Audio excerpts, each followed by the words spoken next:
Good morning, everybody. Hopefully you had a wonderful Thanksgiving weekend and the weather treated you well and you were able to communicate with your family one way or the other. So hope it was a good weekend and relaxing. So we'll get started here on the call today. The tape breakdown last week was the end of the beneficiary script with the client. Did he get what he needs? Listen to the 1-minute snippet to see. So what do we need to hear a client say at the end of the beneficiary script? What do we need to hear the client say to know that we can move on to the next script?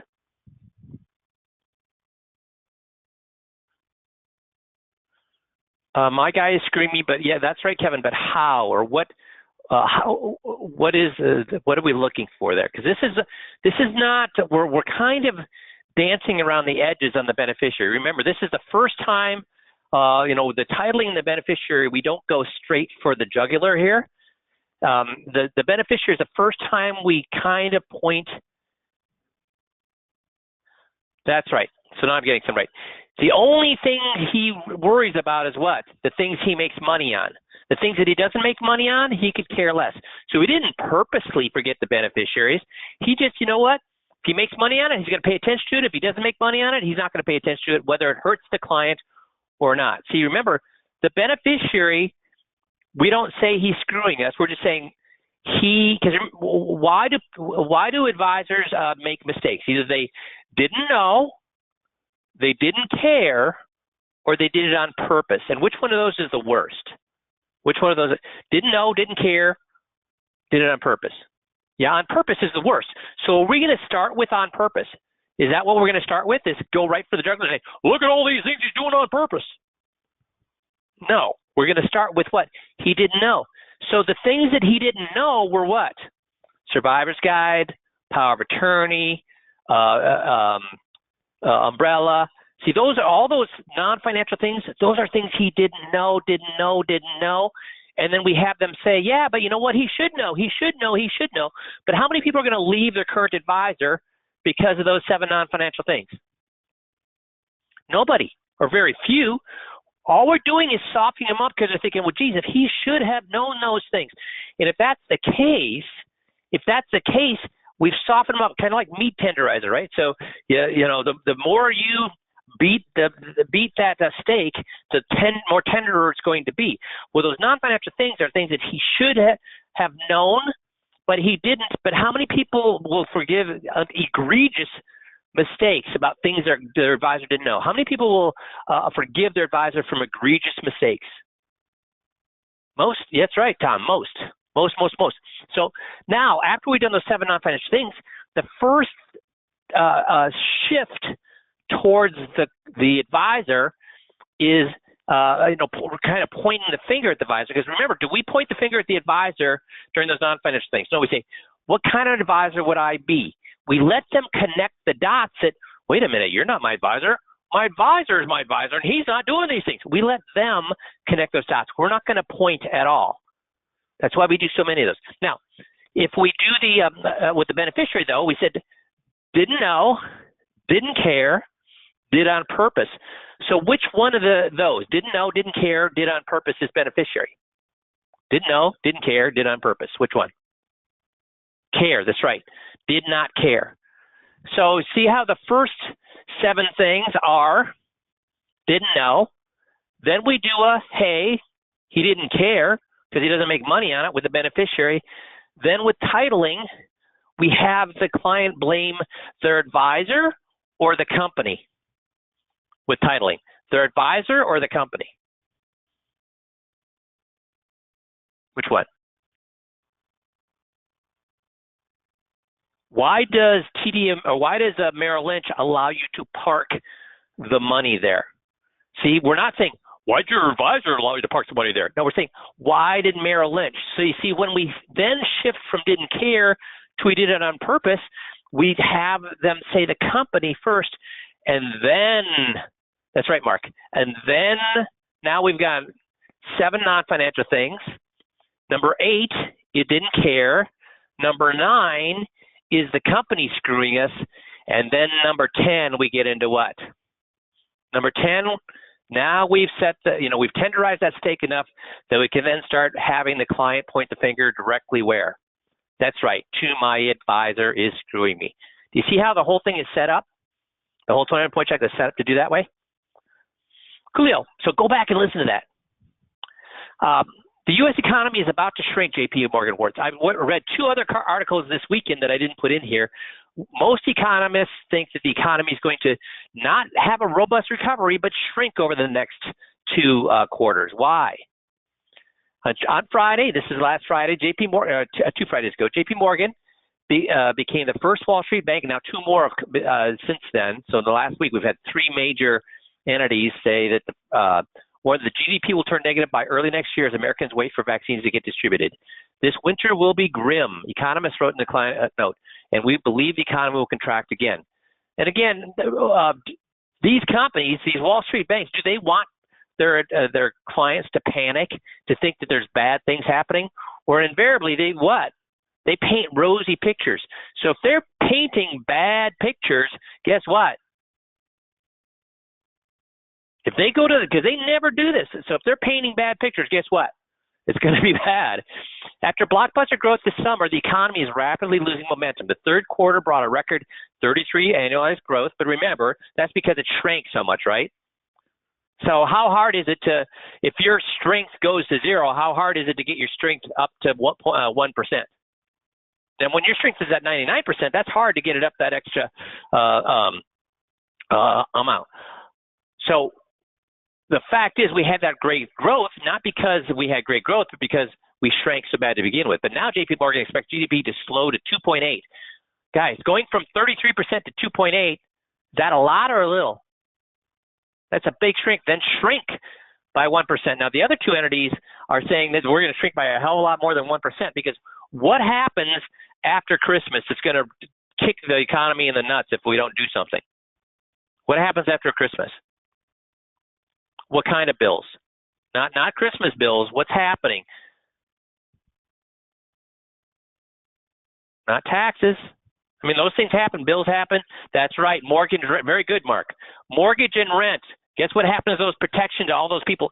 I read that they think 2.8 million people will lose their roof over their head. If 2.8 million people in this country lose the roof over their head, what will that do to the economy, guys?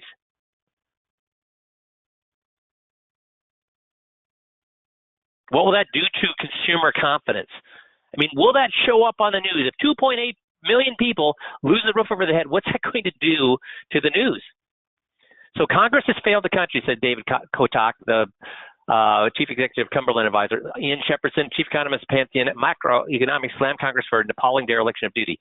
The Treasury Department added to the mess Thursday by yanking $455 billion of funds the Federal Reserve were using for emergency lending programs. So they actually gave this money to the Federal Reserve for emergency lending programs, and what did the Treasury do? Yanked it back. Why? Why are they doing that? Because it's bad for the economy? Why are they doing that? Or is it a complete political move at this point to yank that money back? Is it really helping the economy to yank that, at this particular time, to yank that money back? The Fed issued a statement opposing the move, marking a rare public dispute between the central bank and the Treasury Department in the middle of a crisis, no less. Even the U.S. Chamber of Commerce, a normally Republican-friendly organization, said Mnuchin's decision closes the door on important liquidity options for businesses at a time they need them most. So you got the Federal Reserve, you got the U.S. Chamber of Commerce saying is this a good move or a bad move? Who is Washington playing with right now? Us, small business people, the middle class. How much money has billionaires made during the COVID crisis? Tons. Who's taking it in the shorts? Not even the blue collar people have taken it in the shorts, but blue collar people, they're out there manufacturing things, they're on the front lines, etc. It's the guys in the middle, it's the white collar Americans that have taken it in the shorts. It's you and I that have taken it in the shorts. Guys, how's your business doing? Is it booming? How's your marketing doing? Is it booming? It's us that are getting killed on this. So this is, and who spends all the money? Are billionaires spending all the money? Are the blue collar workers spending money? Or is the guys in the middle? spending all the money. We spend all the money, and we've taken it in the shorts. That's going to hurt us. It's going to hurt the economy. The good news is the medical breakthrough suggests economic revival could get us back on track late next year. Both Pfizer, Moderna, and now there's another one too, which is good. So there's lots of them starting to come out. But where are we right now valuation-wise? High or low? Where's the market right now? Super high. And if you look, that's just for the last 20 years. If we go back, this is the last 20 years. But if you go back further, how far are we? I mean, how often has the market been this overvalued? Often or rarely? Yeah, I mean, somebody brings up Tesla. That's right, Mark. Mark brings up, guys, Tesla is worth more than all the other car manufacturers in the world. Volkswagen, Toyota, GM, Ford. Add all of those together, Tesla is worth more than those. Does that make any sense whatsoever? Guess what every other car manufacturer can make? Guess what every other car manufacturer can make? What kind of cars?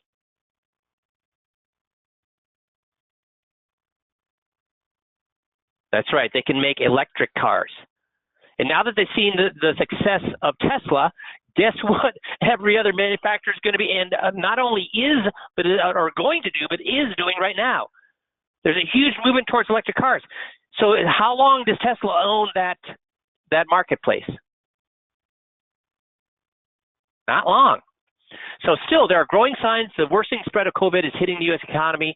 Retail sales barely grew in October, and for the first time since April, spending at bars and restaurants declined. And what's going to happen to that now? It's going to go down even what? More. As CNN's business economy recovery dashboard shows, restaurant reservations on OpenTable peaked in mid-October are down, and now it's even worse at this point. Meanwhile, the labor market recovery is losing steam. Will be pressured by the new travel restrictions. Initial job losses rose in the latest weeks for the first time in a month to 746. First-time unemployment remains well above the worst levels of the Great Recession. So we're still worse than we were in 2008. JP Morgan, however, said the spike in the number of permanent job losses is worrisome development because it can take those newly unemployed longer to find work. Plus, they run the risk of running out of unemployment benefits. And guys, how are companies hiring back right now? Full-time or contract? Full-time or contract right now? Contract. Is that great for the economy when they're hiring people back on contract? The hope is that a fast recovery in 2021 limits the scars of the economy. Even so, some lasting damage seems inevitable, said JP Morgan. So why is that important? Because right now in this cycle, where are we on this cycle in the stock market? The economy sucks, but how are people treating the stock market? Like despondent, depressed, or euphoria? Yeah, they're giddy. So again, we know the market, or not the market, the economy is going to recover, but will the market go up, or should the market go up if the economy recovers? Knowing that we're already at these high levels, when the economy recovers, first of all, the GDP does continue to struggle, this is going to go higher and higher and higher, even if the market does nothing. So we need the market to do what? To go down. And remember, when we're looking at this, what does this say that when the Shiller PE ratio is this high, what does it say over the next 10 years we should expect for rates of return? Low, about 1.4% per year. Not over the whole 10 years, but 1.4% a year. Does that sound like a typical 7, 8, 9, 10% rate of return? No, it's already been built in. Make sense? So all I'm saying is what? You don't need to get out of stocks, but should be people be piling into stocks right now? No. And guys, should any advisor have their clients safe money in bonds right now? What are bonds paying? What is the risk to bonds? So take this opportunity. Make sure you've got your clients' portfolios balanced 50-50. Market, FIA, at least this. Make sense? So let's talk a little bit about how we get people to move. Irritation, definition of irritation when it comes to selling is challenging or persuasion. Irritation is challenging people to do something we want them to do. Those of you with children, how well does that work when you challenge people to do something that we want them to do? Work well or does not work well? Not too well. Instead, we want to agitate, challenge people to do something that they want to do. That's the right way to do it. So how do we get that done? So Kellogg School of Management did a study, and they found that if a person feels powerful, in fact, if they feel more knowledgeable, etc., they will only look at things from their own perspective. How does this apply to what we do every day with our clients?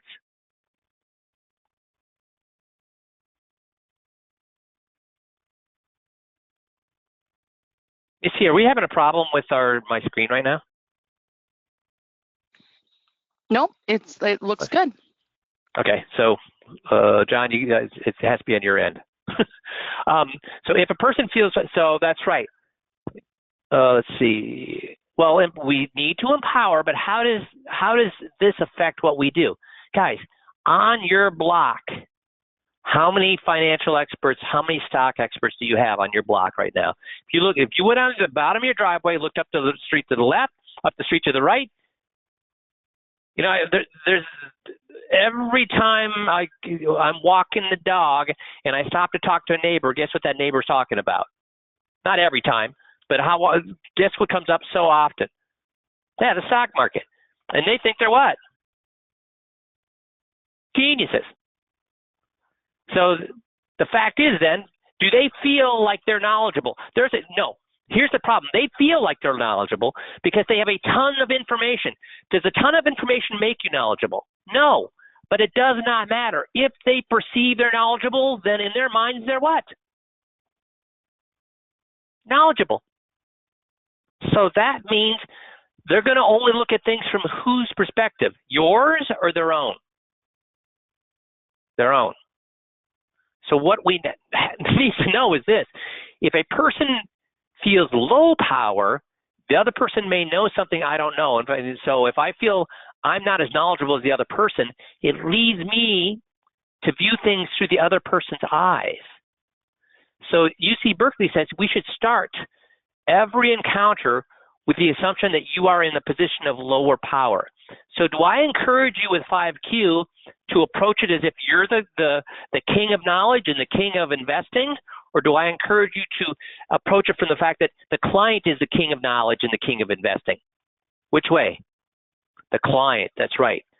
The client, the client, the client. We let the client be the smartest person in the room.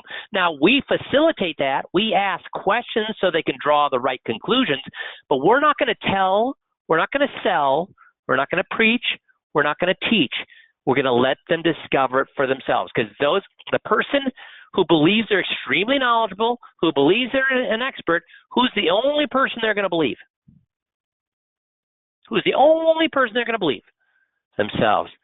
So to see, it's so important in today's world that you got to use that motivational interviewing, the who, what, why, where, how questions to get them to draw their own conclusions. Because if I try to prove to a Republican that the Democrats are right, or to a Democrat that the Republicans are right, how long will I talk and get nowhere? Forever. If I try to convince a guy on Robinhood that's investing in stocks that now is not the right time to invest in stocks when he just made a killing over the last 6 months, how much would I have to explain to him and it wouldn't go anywhere? Can you prove anything to anybody? I got one no, two no's. Can I prove anything to anybody? No, you can't. They have to draw their own conclusion, and more so every single day with the amount of information people have. So this is the only way you're going to get people to change, is let them be the expert. Now, do we want to look like idiots?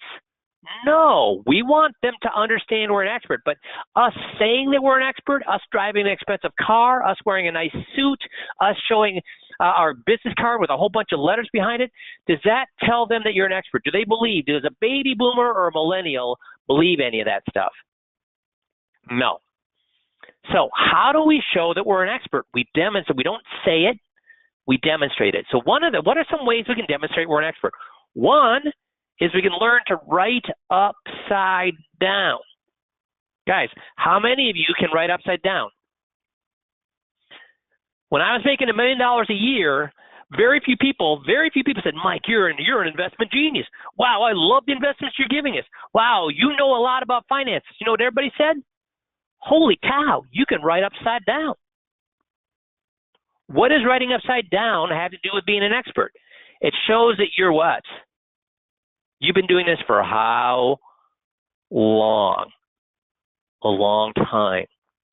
Another way you can show you're an expert, I would take their tax return and I would do a mock tax return right in front of them.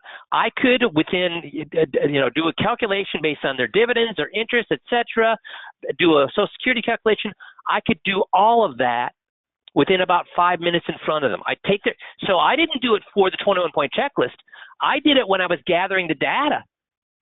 And I would do a mock tax return right there and boom, boom, boom, and say, okay, it looks like you could save, we'll do a more thorough mock tax return for you, but it looks like I could save you about $4,500 a year in taxes. Now, how much of that you want to save is going to be up to you, but that's how much you could save in taxes. When I did that in front of them in 5 minutes and they see me whipping through with a pencil and paper and a calculator, what does that tell them? I don't want to eyeball it. I did the actual math in front of them, looking at their tax return, taking out a mock tax return, boom, boom, boom, all the way inside it. And I didn't send them home with that. But when I do it side by side, what does that tell them? I know what the heck I'm doing. Now, how did I do it in 5 minutes the first time? No, why was I able to do a mock tax return in 5 minutes? No, and guys, anybody can do this. Anybody can do this if they want. But with the first time, it took me about, probably a half an hour. But if I'm doing the same thing over and over and over again, how long is this? And it's just simple math. How long before it goes from a half an hour down to 5 minutes? Not that long. So now am I telling them I'm a genius or am I what?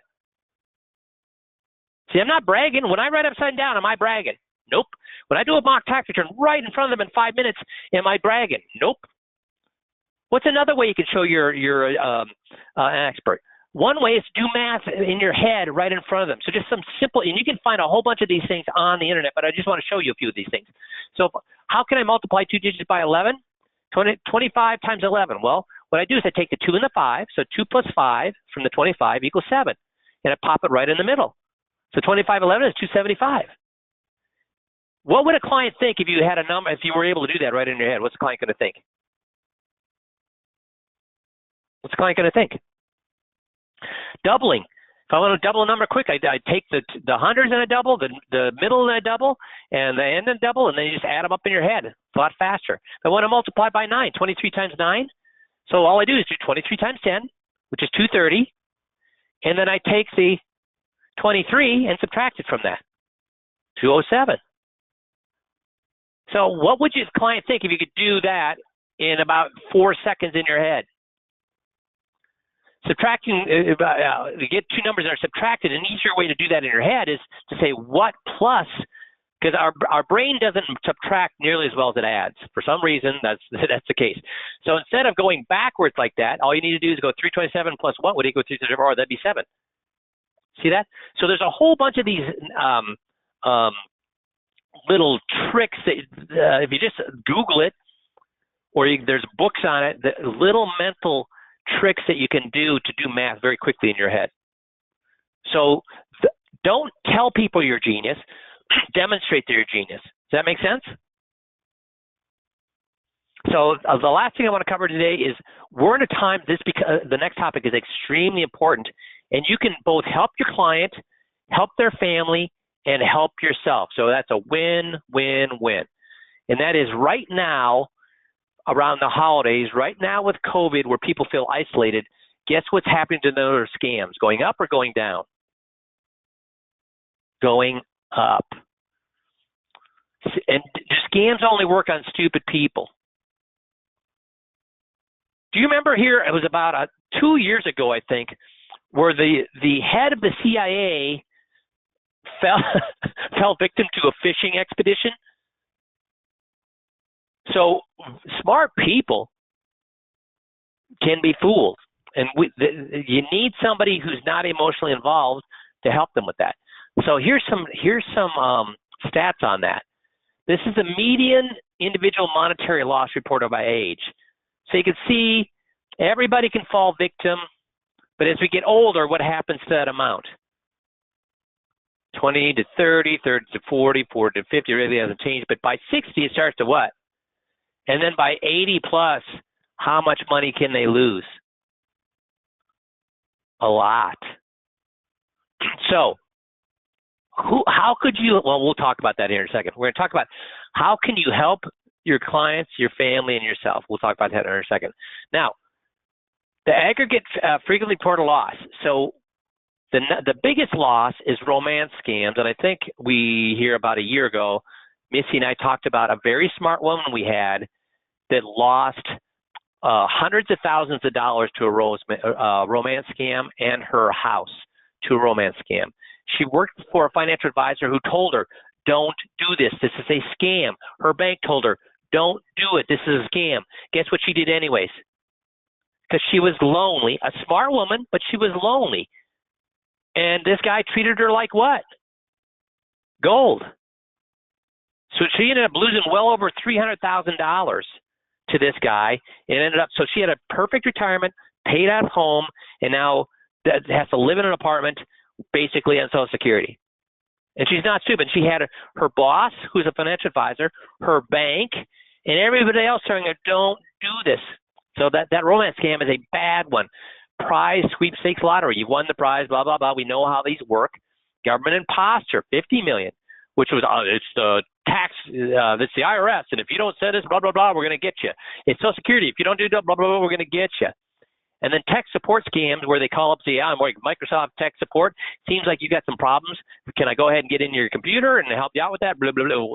And again, this isn't working for a 20-year-old, or not, doesn't work nearly as much for 20-year-olds. But when you get to these ages, 70 up, guess what? That stuff starts to work really well. And these are not small numbers. Now, are these the actual numbers, guys? Are these the actual numbers? Nick says no. Why no? Dale says no. Why no? That's right, not reported. Most people want to say that they're idiots and got scammed. No, ton is never reported.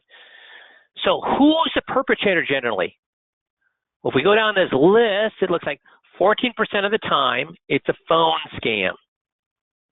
And that's what it was with this gal that lost all of her money. It's a phone scam, then turned into an internet scam. She never once had a video chat or knew what this guy really looked like. So 14% phone scam, 12% caregiver scam, 9% family, neighbor, friend, 6% befriended, 5%, institutional, 5%, nursing home. Why are the institutional and nursing homes so small? Why are those so small? Oversight, oversight, oversight. More people are looking. The more people that's looking at somebody's finances and what a person's doing, the better, right? Trusted professional, 6% of the time. A home repair, going to fix your roof, right? All I need is a down payment. Crime or robbery, 12%. So now, the top 3 leading payment methods, what do you think the top, for a scam, what's the top leading payment method? How the victim pays. What do you think the top one is? Anybody have a guess?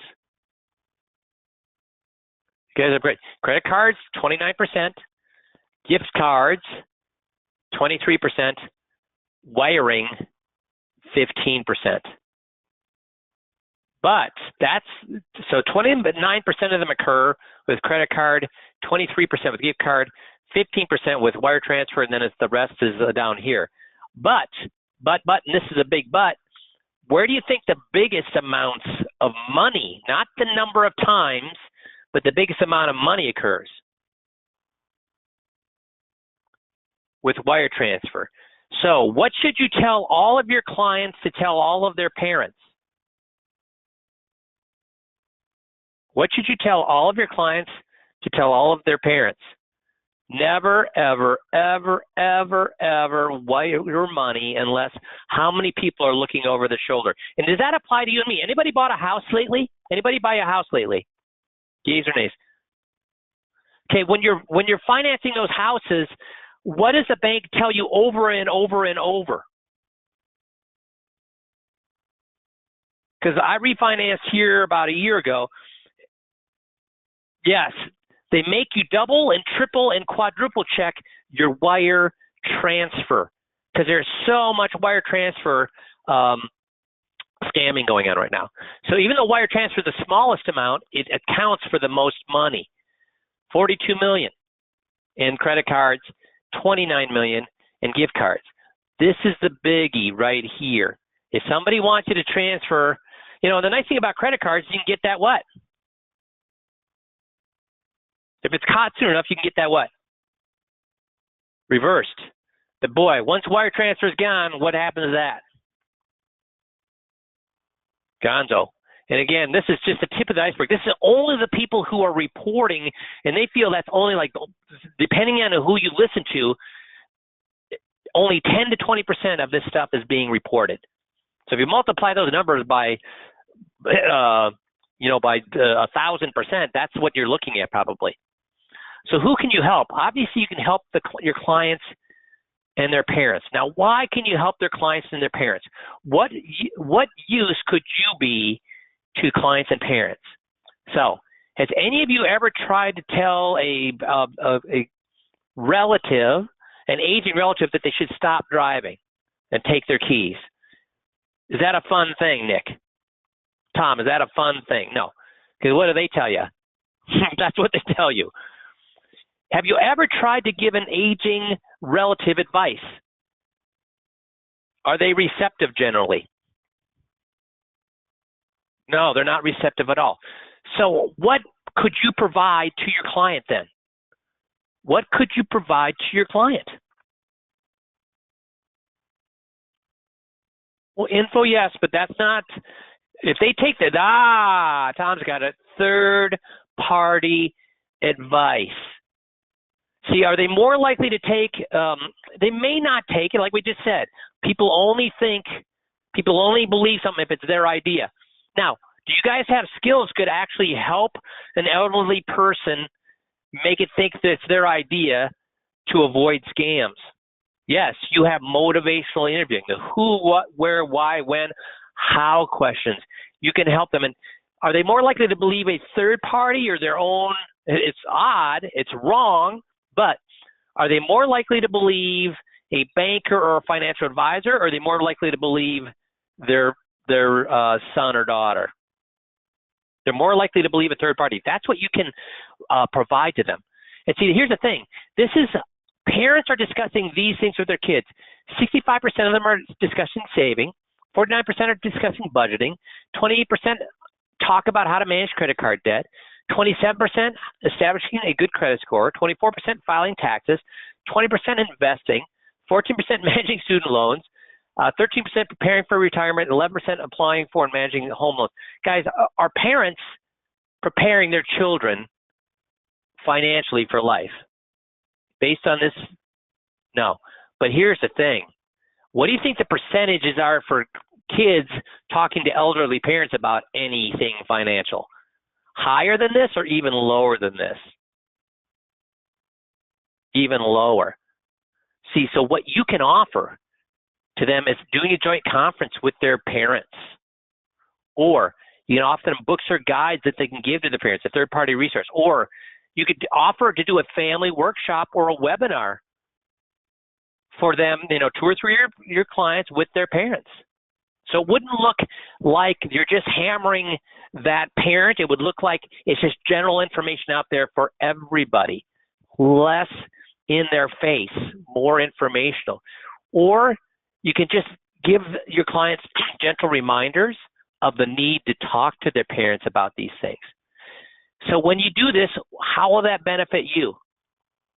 How often, if you had a troublesome relationship with your parent, for whatever reason, trying to take the key, for example, let's talk about trying to take the keys from them when they can't, and they don't, when they can't drive anymore.